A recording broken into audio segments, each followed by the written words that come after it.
En 2017, Louis-Gabriel Nouchi fonde sa marque éponyme LGN, Louis-Gabriel Nouchi. Créative sans limite, chacune de ses collections rend hommage à un livre qui lui a inspiré un nouveau regard sur la société. Artiste hyperactif, son équipe est grandissante et ses envies aussi. Le vestiaire masculin, il en a fait sa passion et a su se distinguer. Ce qui n'a pas échappé au Festival international de mode et de photographie d'hier, qui l'a récompensé en 2014 pour ses créations. Quelques années plus tard, en 2022, Louis-Gabriel reçoit le prix Fragonard, mode, patrimoine et modernité, dans le cadre du concours de la maison Mode Méditerranée. Rencontre olfactive avec un talent à suivre.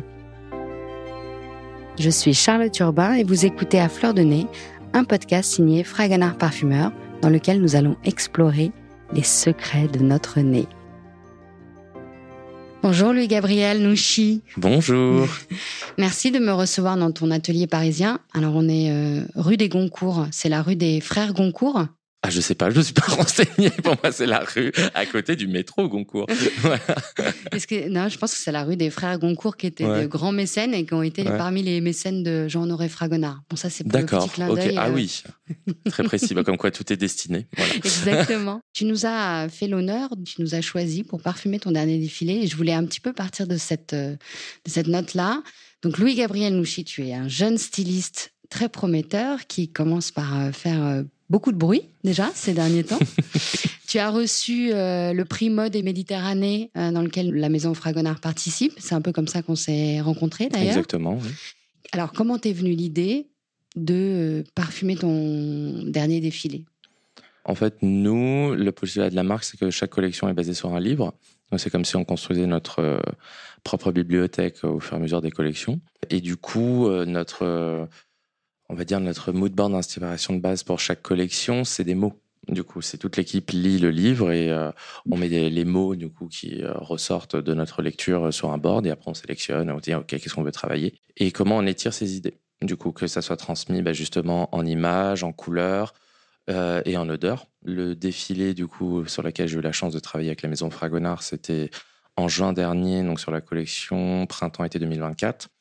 Et le thème, c'était A Single Man, qui est un livre de Christopher Isherwood et qui parle beaucoup de mémoire, du coup, parce que, vu l'histoire du livre, donc c'est un livre qui a été adapté au cinéma par Tom Ford, notamment. C'est comme ça qu'il a été un petit peu plus connu, dirons-nous. Mais on est beaucoup sur la mémoire, le souvenir, sur comment un homme peut exprimer ses sentiments et sa sensibilité en société, du coup. Et c'est pour ça de pouvoir avoir la chance de, en plus, avoir une dimension olfactive lors du défilé était très important parce que c'est un peu une des premières mémoires qu'on a. C'est la mémoire, tu sais que c'est la mémoire la plus persistante. Exactement. Donc, oui, c'était une chance et du coup, la maison nous a soutenus sur ce projet et c'était super. Et alors, c'est toi qui as choisi la senteur. Tu n'as pas choisi n'importe quelle senteur. Non, j'ai pris fleur d'oranger. Pourquoi ? Ça me rappelle toute mon enfance, la cuisine de ma grand-mère, le sud. Donc c'était vraiment une senteur que tu as choisie, non pas par rapport au livre, là pour le coup, mais par rapport à ta propre mémoire, ta propre mémoire olfactive. Exactement. Alors, qu'est-ce qui était de si fleur d'oranger dans ton enfance ? Vraiment la cuisine. La cuisine, ouais. Voilà. D'origine pied noir, donc du coup. Ce que j'allais dire. T'as grandi où voilà. Sur les rives de la Méditerranée, en général, fleur d'oranger. À Paris, mais c'est toute la cuisine, c'est ce qu'on mettait dans le linge aussi. Dans le linge ? Comment elle mettait pour faire la lessive. D'accord. Tu mets un peu de fleur d'oranger. Que ta grand-mère mettait directement dans la lessive. Dans la machine à laver, ouais. D'accord. Non, dans les gâteaux aussi. Donc, non, c'est un souvenir pour moi de. Voilà, c'est un peu une comfort zone, du coup. En plus, la fleur d'oranger de Fragonard est vraiment connue. En fait, c'est marrant parce que quand j'ai choisi d'utiliser cette odeur-là, du coup, je pensais pas qu'il y avait autant de gens qui la connaissaient. En fait, aussi, et que c'était un souvenir aussi fort. Mais oui, bien sûr. C'est assez particulier, en plus, comme odeur. Ce parfum-là de Fragonard, du coup, parce qu'il n'y a pas que de la fleur d'oranger, bien sûr. Il y a du jasmin, il y a plein d'autres choses dedans. Et c'est une composition. Exactement. C'est une interprétation, de la fleur d'oranger. Mais celle-là, est vraiment, je pense, c'est très très importante en France, en fait, en termes de mémoire et en tout cas peut-être de ma génération. Du coup, on peut se souvenir d'une odeur. C'est un peu, il y a eu d'autres marques comme ça, je sais pas moi, genre Bonpoint aussi, le parfum pour bébé, Jacadi aussi. Voilà, c'est peut-être en termes de parfum en tout cas. Pour les plus âgés, il y avait Anaïs. Exactement. Ouais. Et voilà. Donc du coup, c'était important pour moi de se dire que voilà, sur une collection où le thème était dur et on parlait plutôt de mémoire, de deuil, ce genre de choses, d'avoir quelque chose de plutôt rassurant. Du coup, et d'évoquer du passé, mais d'un point de vue plutôt positif, dirons-nous.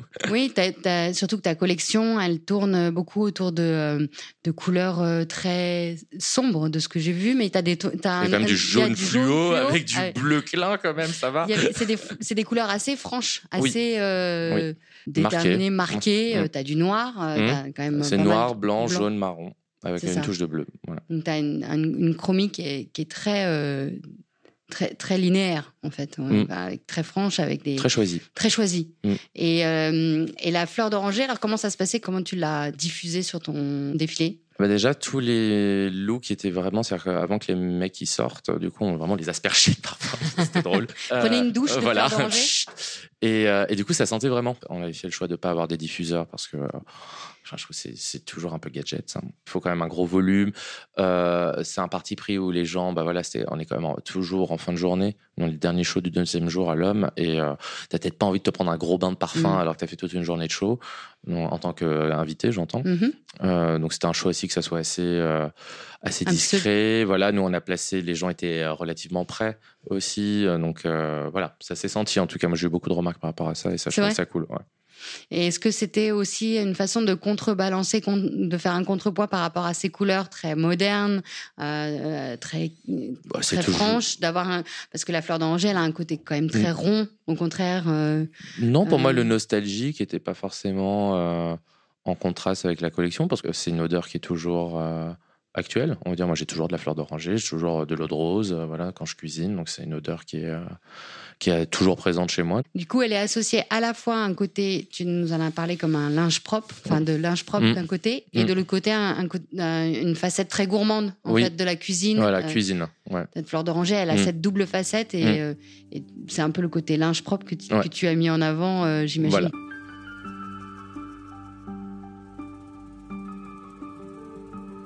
Est-ce qu'il y a d'autres odeurs qui ont bercé ton enfance et qui ont été importantes pour toi? L'eau de rose. Du coup, la lavande, bien sûr.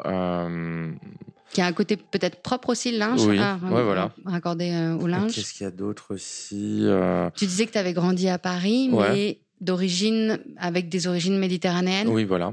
Mais bon, c'était plus présent dans l'intérieur, dirons-nous.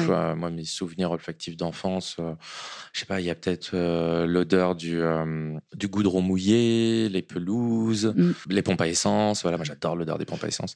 C'est un côté très addict, en fait. Il y a beaucoup de gens qui m'ont dit ça aussi. Tu sais, Paris chaud, tu sais, la pierre chaude avec de l'eau dessus à Paris, c'est un truc qui est très très spécifique ici. Ça sent pas pareil quand tu vas à Bruxelles ou à Milan, enfin dans d'autres capitales. T'as vraiment une odeur de la ville, je trouve. Quoi d'autre? L'odeur du RER aussi, ça c'est peut-être un peu plus vieux. Du métro, les premières fois dans le métro, tu le sens, je trouve. Non pas que ça sent mauvais ou quoi, mais t'as une odeur très particulière quand même dans le métro. Ils ont tenté plusieurs fois des expériences pour cacher certaines autres odeurs. On n'y est toujours pas. Non, on n'y est pas. L'odeur des voitures neuves aussi. Ça, c'est un grand souvenir. Surtout qu'on avait les sièges tissus plutôt avant. Il y avait, je sais pas, en tout cas, nous, on n'avait pas de voiture. Les monospaces n'avaient pas des sièges cuir. Donc, du coup, c'était vraiment les sièges tissus. Ils ne sont pas forcément des odeurs, d'ailleurs, mélangées à une odeur de plastique dans les voitures. Il y a une odeur de plastique un peu. Ouais, c'est ça. Les premières odeurs, je dirais ça. Et en tant que styliste, tu es amené à manipuler pas mal de tissus, de matériaux divers et variés. Est-ce que certains matériaux ont des odeurs plus fortes que d'autres et qui peuvent être des... Bien entendu. Oui. Le lin, ça sent. Ça sent quoi, le lin? C'est toujours très dur de mettre des noms sur des mots sur des odeurs. C'est vraiment un exercice très, très, très ardu. Beaucoup d'admiration pour les nez, d'ailleurs. C'est un métier qui me fascine. T'as un côté papier, quoi. En fait. Ah oui, l'odeur des livres aussi, bien sûr, c'est l'obsession. Hein. Parce que t'as une obsession avec les livres. Oui, et les livres en papier. Moi, je peux pas avoir de liseuse. J'ai du mal à lire sur ordinateur aussi, donc. Notamment pour le côté à la fois touché et senteur. et odeur. Ah oui, l'odeur d'un livre neuf, c'est merveilleux. Donc Donc oui, ça a aussi grande passion pour l'odeur des livres, des bibliothèques, du coup des librairies, enfin t'as tous les endroits inhérents un peu avec cette odeur-là. Le lin, ça sent. Nous, on est vraiment touchés, hein, c'est le sens prédominant. Plus que le visuel ? Ça dépend. Moi, je suis très, très dans le toucher, du coup, parce qu'on touche un tissu. Moi, je me dis, ok, ça c'est un pantalon, ça c'est une veste. Donc, c'est le sens prioritaire, on va dire. Quand c'est la matière, sa texture qui va Après, te dire. Après, t'as le visuel. Ouais. Mais par exemple, nous, on travaille beaucoup le cuir, et là, bien entendu, que c'est, l'odeur du cuir, moi, c'est une passion. En fait, je trouve ça absolument génial. Ça fait partie du produit, très clairement. Les cuirs végétaux, tu en as travaillé un petit peu ? Oui, après, c'est juste une différence de tannage, hein, donc ça reste toujours du cuir. Pour toi, ça reste même les cuirs végétaux ? Non, mais c'est du cuir. D'accord, ok. C'est juste, on appelle ça du cuir végétal parce que c'est un tannage végétal. Du coup, c'est pas un tannage au chrome, comme tu as sur les cuirs normaux. C'est pas des plantes qui sont écrasées ensemble. D'accord, alors là, je vais passer pour une idiote, mais juste une petite pause. Le cuir végétal, c'est pas un cuir qui est fabriqué à partir de végétaux ? Ah bah non. Ah d'accord. Alors, c'est juste un tannage qui est plus propre. Donc ça reste quand même du cuir c'est animal. Bien sûr du cuir, bien sûr, oui. Ça vient des animaux, quoi. On est d'accord. Oui. Ah ok, son le cuir appellation vegan. est quand même prête à confusion. Non, c'est un tannage végétal, donc on appelle ceux comme ça. Ok. Ouais. Mais ils font pas des cuirs. Alors les cuirs véganes, voilà, c'est là où c'est du pétrole. Le cuir vegan, c'est du pétrole. C'est du pétrole, oui. C'est du plastique. Ok. Mais ça, du coup, on est d'accord que ça n'a rien à voir. Ah bah non, c'est du plastique. Ouais. C'est une évolution du vinyle en termes textiles. Et ça, tu le travailles aussi ou pas du tout ? Non, on essaye. C'est ce qu'on appelle du polyuréthane et ça, on essaye vraiment d'éviter. Pourquoi ? C'est ce qui est le plus dégueulasse, donc pour l'environnement. Pour l'environnement, ça c'est un élément que tu prends en compte dans bien sûr, c'est très c'est très important. C'est pour ça qu'on utilise beaucoup d'alternatives au coton, notamment la viscose, le micromodal, le tencel, qui sont des fibres qui sont beaucoup plus propres parce qu'elles consomment moins d'eau et qu'elles sont pas issues de la synthèse, on va dire, c'est que des fibres synthétiques artificielles, si je dis pas de conneries, mais du coup, ça consomme moins d'eau, en fait, dans le processus. Par rapport à d'autres fibres comme le polyamide, mais le polyamide, il y a vachement de recyclage. Le nylon est recyclable à l'infini, par exemple. Le coton consomme énormément, mais plus en termes d'empreinte carbone, parce que du coup, c'est produit en Inde, c'est fini en Chine, et après il y a diverses étapes en Europe, en fait. Donc le lin est propre aussi, mais il faut bien regarder, parce qu'on a encore des champs de lin dans le nord de la France et en Belgique. Du coup, tu sais que c'est un des premiers producteurs mondiaux, la Normandie. Oui, mais bon, après c'est filé en Chine. C'est filé en Chine, donc il faut trouver la bonne filière du coup où c'est fait en Europe, du coup, parce que what the point, sinon autant l'acheter directement en Chine. Pareil pour le cuir, qui est un pôle qu'on développe beaucoup, notamment avec le fournisseur EcoLaser, qui est un des leaders en Europe en termes d'innovation, de sustainabilité dans la filière cuir. Je pense que oui, c'est un des cuirs les plus propres. Peut pas être plus propre possible en termes de traçabilité de chaque bête. Ils contrôlent toute la supply chain. On fait que du développement en plus avec eux sur des pots, donc ça c'est vraiment hyper intéressant. Notamment ce qui a défilé cet été, c'est du cuir qui est entièrement recouvert de wax, du coup. Donc ça c'était vachement bien.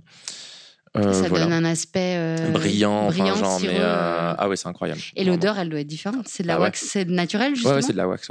Ouais. Donc la cire d'abeille. Ouais. Abeille, je sais pas. Ça, je suis pas allé jusque là pour le demander. Parce que la cire d'abeille, c'est pas l'animal de la cire non plus. Après, on va dire qu'on exploite les abeilles, alors. Non. Mais la cire d'abeille, elle a une odeur. Enfin, moi, j'adore cette. Tu sais là, t'en as là d'ailleurs. C'est une pièce qui est comme ça. D'accord. Ouais. Le truc marron. Là. Ah oui, c'est très particulier. Ça a un côté presque un peu vieilli, en fait. Ouais, c'est incroyable. Génial. Donc le cuir, bien sûr, c'est ce qu'il y a de plus fort en mode. Après, t'as la laine, quand même, ça sent énormément. Je vais sentir.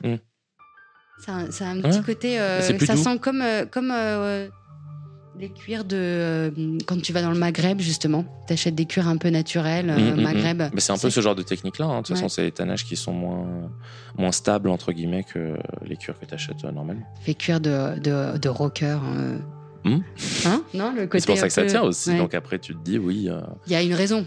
Oui, voilà, c'est pas pour rien que c'est des pièces, les perfectos en cuir, que tu peux transmettre à tes enfants, tu vois. Donc, depuis plusieurs générations. Voilà, c'est pas un t-shirt. Tu sais Grasse s'est fait connaître parce que c'était une ville de tanneurs. Exactement. Autrefois. Avant le parfum, ouais. Avant le parfum. Ouais. Que Catherine de Médicis a importé en France la mode des gants parfumés.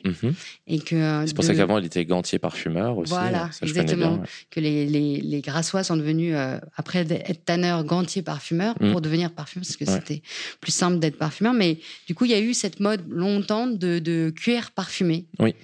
Je me suis toujours demandé si c'est des choses qu'on on faisait encore. Ça se fait encore. Tu peux le faire, par exemple. Ça tient pas, en fait. C'est ça le truc. Donc, t'es obligé de les reparfumer régulièrement. T'es obligé de les reparfumer, mais tu peux le faire pour du gifting ou des trucs comme ça. C'est toujours, c'est une matière animale, donc forcément que ça prend les odeurs. Tu vois, pas comme un textile. Du coup. Différemment. Ah non, ça prend vraiment les odeurs. Ah oui, beaucoup plus. C'est une matière animale. C'est comme en cuisine, tu peux capturer, ou en parfum. Il te faut un corps gras, du coup, pour absorber l'odeur. Donc, sur du cuir, tu le peux. Sur un textile, les femmes, autrefois, elles se parfumaient au 19e siècle. Elles adoraient se parfumer, c'est les fourrures. Pareil, c'est une matière animale. C'est une matière animale. Ouais, et donc ça prend. Apparemment, ça prenait très, très bien, ah, justement. Oui. Ouais.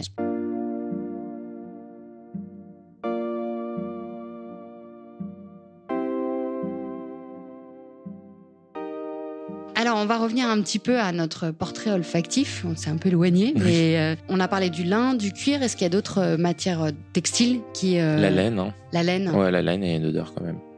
Tu utilises un peu la laine? Oui, en hiver, oui. Ouais. Puis, en costume aussi, on utilise quand même beaucoup la laine. En tailoring, ouais. Puis elle est rustique, par exemple les Shetland ou les trucs comme ça, oui, ça sent. Ça peut sentir un peu l'animal, quoi. Ouais, mais puis c'est surtout le toucher, quoi. Les touchés sont très, très différents, très spécifiques. Donc, mais dès que, par exemple, tu vois, t'as un manteau mouillé, tu vois, genre là, tu vois si c'est une bonne qualité ou pas. C'est vrai? En fonction, ouais. Si c'est 100% laine, bah oui, t'as un manteau mouillé qui est en 100% cachemire ou un truc avec beaucoup de polyamide dedans, ça sent pas la même chose. Et est-ce qu'il y a des odeurs qui te font saliver, autre que la fleur d'oranger? La nourriture en général. Voilà. Tu aimes cuisiner? Oui. Qu'est-ce que tu aimes cuisiner? Un peu de tout. On cuisine de saison. Donc on fait quand même pas mal de légumes, mais du coup on a beaucoup d'épices qu'on ajoute. Donc fleur d'oranger, de l'eau de rose, on a beaucoup d'épices libanaises aussi. Mais parfumées, pas de spicy. Ah oui, t'aimes pas la cuisine épicée. J'aime pas l'épicé. Il faut que ce soit avec doux. On aime beaucoup l'acidité aussi avec D'accord. mon mari. Ouais, donc on fout du citron partout. Ouais. Et quand tu cuisines plus du salé ou du sucré? Salé. Salé. J'ai pas le temps pour du sucré. C'est trop lourd, trop technique, il faut peser. J'ai pas le temps. Il y a des choses qu'on peut faire un peu à la main levée, hein, mais. Oui, pâtisserie, c'est chaud quand même. Est-ce qu'il y a des odeurs au contraire, que tu n'aimes pas du tout et qui te sont particulièrement désagréables, qui pourraient te mettre mal à l'aise ou avec lesquelles tu as toujours été un petit peu. J'aime pas l'odeur des aéroports. Ah. Je supporte pas. Qu'est-ce que ça évoque pour toi? Je sais pas, c'est une espèce de salle d'attente comme ça, genre. Je sais pas, il y a une odeur de propre du ménager. En même temps, il y a tellement de passages. Enfin, je sais pas, j'aime pas l'odeur des aéroports. Alors, j'aime bien les gares, du coup. Est-ce que il t'arrive lors de ton processus créatif d'utiliser des odeurs, par exemple, je sais pas, est-ce que tu te parfumes? Je t'ai même pas posé la question. Non, je me parfume pas. Non. Ah, ça c'est marrant. Mais par contre, tu aimes les odeurs? Ouais, j'aime bien. C'est pas à mon sens le plus développé, donc très clairement, mais du coup, oui, c'est pour ça que c'est des odeurs assez marquées, généralement, que j'aime bien. J'aime bien le musc, la fleur d'oranger, tout ce qui est très boisé. Enfin voilà, j'aime bien l'odeur du feu de bois. J'adore l'odeur de la cigarette, bien sûr. Mais bon, tu fumes toi-même? Je fume comme un pompier. Donc voilà. Donc c'est peut-être pour ça que je n'ai plus d'odorat, du coup. Non, il paraît que c'est pas lié, en fait. Enfin, ça n'aide pas trop, je pense. Non, je pense que la cigarette n'aide en rien. Voilà. Mais ouais, ça j'aime bien l'odeur. L'odeur de tabac. L'odeur du tabac. Ouais. Des cigares. Non, j'aime pas trop l'odeur du cigare, ça me dérange pas, mais c'est pas une passion. Mais moi, il y a un parfum que j'aime beaucoup, c'est Santa Maria Novella. Du coup, ils font des savons au tabac, des trucs comme ça, et on en a toujours à la maison.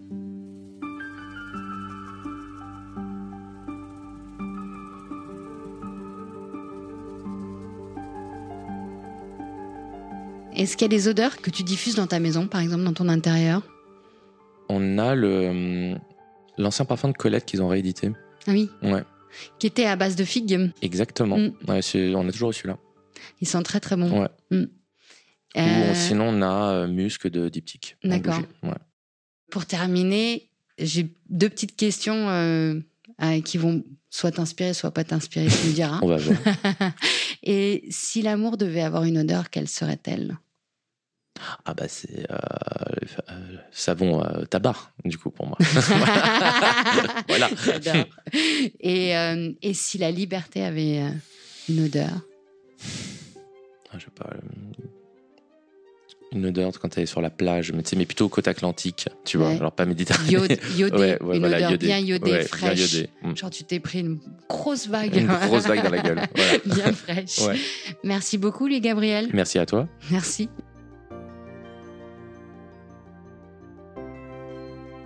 Vous venez d'écouter À fleur de nez, un podcast signé Fragonard Parfumeur. Karen Loyer a fait la réalisation et le mix de cet épisode sur une musique de Jérôme Petit. La production est supervisée par Louis Média. C'est déjà le dernier épisode de cette 2e saison À fleur de nez. J'ai hâte de vous retrouver pour de prochains épisodes. En attendant, et si cette 2e saison vous a plu, n'hésitez pas à vous abonner, à laisser des étoiles et des commentaires et partager le podcast. À très bientôt.